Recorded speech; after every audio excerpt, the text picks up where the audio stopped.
दोस्तों ये जो वैकेंसी निकली है ये निकली है डीडीए यानी कि दिल्ली डेवलपमेंट अथॉरिटी के अंदर। तो जैसे कि आप जानते हैं दिल्ली डेवलपमेंट अथॉरिटी एक बड़ी अथॉरिटी है। तो अभी जो वैकेंसी निकली है ये भी काफ़ी कैटेगरीज के अंदर यहाँ पर वैकेंसी निकली है।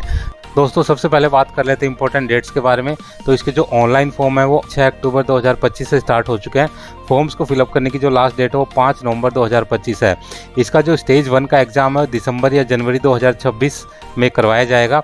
और जहाँ जहाँ पर स्टेज 2 का एग्ज़ाम एप्लीकेबल है वो एग्ज़ाम अभी बताया नहीं गया है। वो डीडीए की साइट के ऊपर बाद में अपडेट किया जाएगा कि कब वो एग्ज़ाम होगा। दोस्तों इसके बाद बात कर लेते हैं वैकेंसीज़ की। तो टोटल यहाँ पर 26 कैटेगरीज़ के अंदर वैकेंसी है, लेकिन यहाँ पर हम बात करेंगे केवल उन वैकेंसीज़ की जो कि रिजर्व हैं एक्स सर्विसमैन के लिए। तो सबसे पहले जो वैकेंसी रिजर्व है एक्स सर्विसमैन के लिए वो है असिस्टेंट सिक्योरिटी ऑफिसर की। ये नॉन मिनिस्टीरियल पोस्ट है। 6 वैकेंसी और 6 की 6 वैकेंसी जो कि एक्स सर्विसमैन के लिए रिजर्व है। इसके बाद जो नेक्स्ट वैकेंसी है वो है पटवारी की। तो ये ग्रुप सी का जॉब है, लेवल 3 की यहाँ पर सैलरी रहेगी और इसमें टोटल 79 वैकेंसी है, जिनमें से 8 वैकेंसी एक्स सर्विसमैन के लिए रिजर्व है। तीसरा यहाँ पर जूनियर सेक्रेटरीट असिस्टेंट की पोस्ट है। जैसे कि आप जानते हैं क्लरिकल पोस्ट है, ग्रुप सी का पोस्ट है, लेवल 2 की यहाँ पर सैलरी रहेगी। टोटल 199 पोस्ट हैं, जिनमें से 20 पोस्ट यानी कि 20 पोस्ट हैं जो कि एक्स सर्विसमैन के लिए रिजर्व हैं। इसके बाद माली की यहाँ पर टोटल 282 पोस्ट हैं, जिनमें से 35 वैकेंसी एक्स सर्विसमैन के लिए रिजर्व है। एमटीएस यानी कि मल्टीटास्किंग स्टाफ नॉन मिनिस्टीरियल की यहाँ पर टोटल 745 पोस्ट हैं, जिनमें से कि 67 वैकेंसी जो कि एक्स सर्विसमैन के लिए रिजर्व है। तो इस प्रकार से जो एक्स सर्विसमैन की वैकेंसी की बात करें तो टोटल यहाँ पर 1732 वैकेंसी है, जिनमें से 136 वैकेंसी एक्स सर्विसमैन कैंडिडेट्स के लिए रिजर्व हैं। तो सबसे पहले जो असिस्टेंट सिक्योरिटी ऑफिसर की जो वैकेंसी है यहाँ पर लेवल 5 की सैलरी रहेगी, जहाँ एज ग्रुप यहाँ पर 18 से लेकर के 27 वर्ष रहेगा। अगर आपके पास बैचलर डिग्री है तो आप इसके लिए अप्लाई कर सकते हैं। साथ ही यहाँ पर फिजिकल मेजरमेंट का भी रिक्वायरमेंट रहेगी। आपकी हाइट कम से कम 170 सेंटीमीटर और चेस्ट 81 to 85 होना चाहिए। जो भी रेस्पेक्टिव कैटेगरी हैं उनमें इसमें छूट मिलेगी। जैसे कि आप यहाँ पर देख रहे हैं गोरखास, गढ़वाली, तो इन सब जो भी कैटेगरी हैं इनको यहाँ पर हाइट और चेस्ट के अंदर छूट मिलेगी। और इसमें ये एक्सपीरियंस मांगा गया है कि आपकी रेगुलर सर्विस होनी चाहिए डिफेंस या पुलिस के अंदर। इसीलिए जितनी टोटल 6 पोस्टें हैं, 6 की 6 जो वैकेंसी हैं वो एक्स सर्विसमैन कैंडिडेट्स के लिए यहाँ पर रिजर्व है। इसके बाद जो नेक्स्ट वैकेंसी है वो पटवारी की वैकेंसी है। ग्रुप सी का जॉब है, लेवल 3 की यहाँ पर सैलरी मिलेगी। नॉर्मल कैंडिडेट के लिए जो एज है 21 से लेकर के 27 वर्ष रखी जाती है। अगर आपने ग्रेजुएशन कर रखी है तो आप इस पोस्ट के लिए अप्लाई कर सकते हैं। यहाँ पर आपको क्या क्या और चीज़ें चाहिए, आपकी प्रोफिशिएंसी चाहिए कंप्यूटर के अंदर। हालांकि अलग से आपको कोई सर्टिफिकेट प्रोड्यूस नहीं करना है, लेकिन आपको कंप्यूटर चलाना आना चाहिए। साथ ही आपको हिंदी में काम करने की या उर्दू में काम करने की नॉलेज होनी चाहिए। टोटल यहाँ पर 79 वैकेंसी है, जिनमें से 8 वैकेंसी एक्स सर्विसमैन कैंडिडेट के लिए रिजर्व है। इसके बाद जो नेक्स्ट वैकेंसी है जूनियर सेक्रेटरीट असिस्टेंट। जैसे कि आप जानते हैं क्लरिकल पोस्ट है, ग्रुप सी का ये जॉब है, लेवल 2 की यहाँ पर सैलरी रहेगी। नॉर्मल कैंडिडेट के लिए जो एज है 18 से लेकर के 27 वर्ष यहाँ पर रखी जाती है। क्वालिफिकेशन की बात करें तो अगर आपने 12th पास कर रखी है तो आप इस जॉब के लिए अप्लाई कर सकते हैं। साथ ही आपको टाइपिंग स्पीड भी चाहिए। अगर आप इंग्लिश में टाइपिंग करते हैं तो 35 वर्ड पर मिनट आपकी स्पीड होनी चाहिए, और अगर आप हिंदी में टाइपिंग करते हैं तो कम से कम 30 वर्ड पर मिनट आपकी हिंदी की टाइपिंग होनी चाहिए। टोटल 199 में से 20 पोस्ट एक्स सर्विसमैन के लिए यहाँ पर रिजर्व है। इसके बाद माली की पोस्ट है, ग्रुप सी लेवल 1 का जॉब है। सेम एमटीएस की पोस्ट है, ग्रुप सी लेवल 1 का जॉब है। दोनों के अंदर ही अगर आपने 10th पास कर रखी है तो आप अप्लाई कर सकते हैं।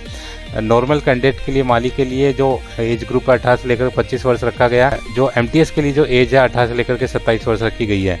टोटल यहाँ पर माली के लिए 35 और एमटीएस के लिए 67 वैकेंसी एक्स सर्विसमैन के लिए रिजर्व हैं।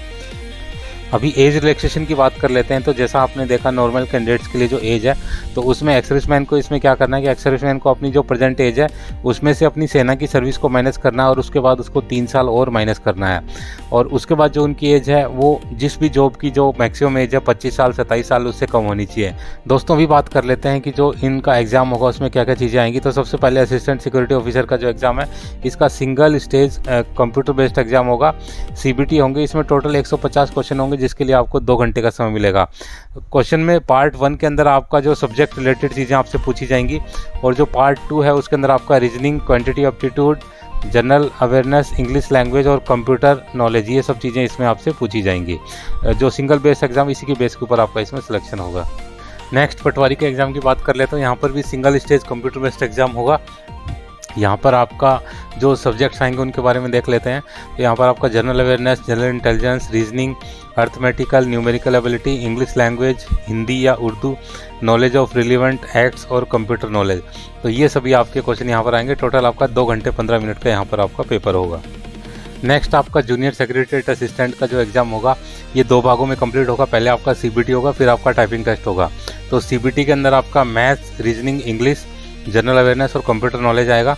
टोटल इसमें 2 घंटे का आपका पेपर होगा और सेकंड आपका टाइपिंग टेस्ट होगा जो कि 10 मिनट का होगा। बाकी नेक्स्ट जो 10th लेवल की पोस्ट है एमटीएस और माली, यहाँ पर आपका सिंगल स्टेज ऑनलाइन एग्जाम होगा। माली के एग्जाम के लिए पहले पार्ट के अंदर आपका जो भी रिस्पेक्टिव डिसिप्लिन है उससे क्वेश्चन पूछे जाएंगे। सेकंड पार्ट में आपका reasoning, quantity aptitude, general awareness, English और कंप्यूटर नॉलेज आएगा। इसी प्रकार से जो एमटीएस का एग्जाम है यहाँ पर भी सिंगल बेस एग्जाम होगा। यहाँ पर numerical, mathematical ability, reasoning, English language and comprehension, general awareness और कंप्यूटर नॉलेज, तो इन सभी से क्वेश्चन यहाँ पर पूछे जाएंगे। दोस्तों, ये जितने भी एग्जाम होंगे इनमें जो इनकी मिनिमम क्वालिफिकेशन है उसके अकॉर्डिंग इसमें क्वेश्चन पूछे जाएंगे। जैसे किसी पोस्ट के लिए 10th पास है तो 10th से रिलेटेड क्वेश्चन यहाँ पर पूछे जाएंगे। एग्जाम को आप हिंदी या इंग्लिश दोनों में से किसी भी भाषा में अटेम्प्ट कर सकते हैं। और जिस पोस्ट के लिए इंटरव्यू है वहाँ पर 85% जो वेटेज है वो सीबीटी का मिलेगा, प्लस 15% जो इंटरव्यू का मिलेगा।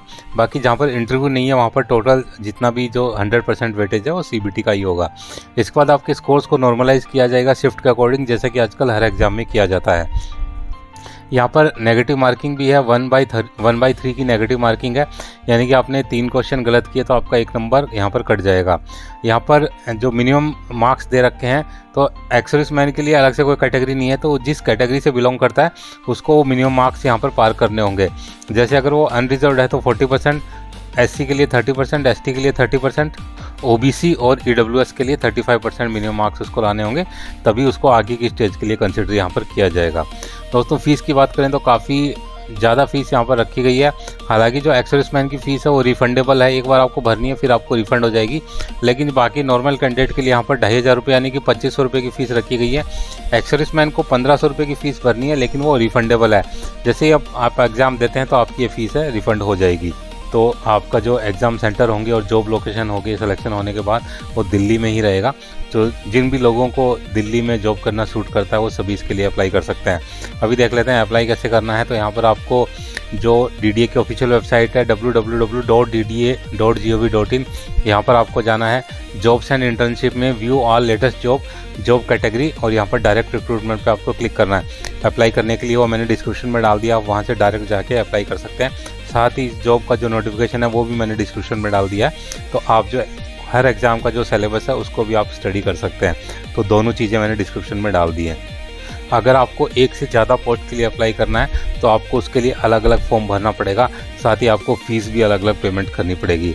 साथ ही यहाँ पर एक हेल्प डेस्क का नंबर दे रखा है। अगर आपको रिक्रूटमेंट से संबंधित कोई क्वेरी है या किसी भी पोस्ट के बारे में आपको कोई चीज़ पूछनी है तो आप हेल्पलाइन नंबर पे जाके पूछ सकते हो।